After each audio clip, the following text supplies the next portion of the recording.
નમસ્કાર મિત્રો, આપણે કલંજી વાવી હતી ને આજ 7 દિવસ થઈ ગયા છે। આમાં ક્યાંક ખડ અને પરોડા અને ગયા વર્ષે આપણે ધાણા વાવ્યા હતા એટલે ધાણા ક્યાંક દેખાય છે। એટલે કાલે આપણે આમાં સર્વનાશ છાંટી દઈએ। ક્યાંક ધાણા દેખાય છે।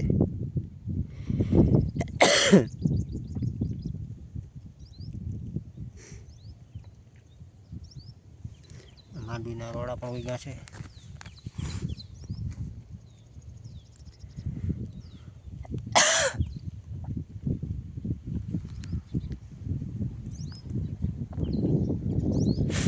કાલે દવા છાંટી દઈએ આમાં, આજે લઈ આવીએ।